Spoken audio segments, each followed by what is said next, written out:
এখন আমরা কথা বলবো যাদের ডায়াবেটিস আছে তারা চোখের যত্নে কি করবেন। আসলে রোজার সময় অনেক দীর্ঘ সময় যেহেতু আমরা খাই না এবং তারপরে ইফতারির সময় একটু সবাই আমরা একটু বেশি খাওয়া দাওয়া করি, তো তখন কি হয় যে ডায়াবেটিসটা বেড়ে যায়। আর একটা কারণ হচ্ছে যখন যারা ইনসুলিন নেয় বা এমনিতে যারা ট্যাবলেট খায় ডায়াবেটিসের জন্য, তো তাদের ওই ডোজটা ঠিকমতো মেনটেন হয় না। যেহেতু দিনের একটা বিশাল সময় আমরা খাওয়া দাওয়া করি না, রাতের ওইটুক সময়ের মধ্যে আমরা ডোজটা কমপ্লিট করি, সেক্ষেত্রে দেখা যায় ইফতারির পরপর হঠাৎ করে আমাদের ডায়াবেটিসটা অনেক বেড়ে যায়। তো আমরা সবাই জানি যে ডায়াবেটিস অনেক বেড়ে গেলে চোখের মধ্যে অনেক ধরনের সমস্যা হয়ে থাকে, যেমন চোখে রক্তক্ষরণ হওয়া, তারপরে চোখের রেটিনার মধ্যে পানি জমা, আর একটা আমরা যেটা বলি যে স্ট্রোক, মানে চোখের স্ট্রোক যেটাকে বলে রক্তক্ষরণ, তো সেটাও হয়।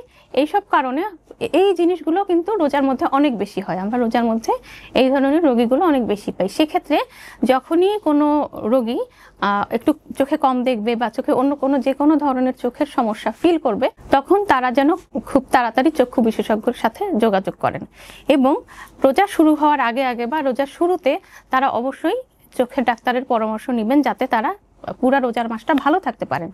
এছাড়া তারা এন্ডোক্রাইনোলজিস্টের কাছে যে পরামর্শ নিয়ে তাদের ডোজটা একটু মেনটেন করে আসবেন, যাতে রোজার মধ্যে তাদের ডায়াবেটিস না বাড়ে।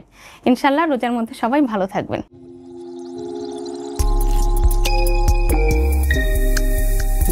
We restore vision.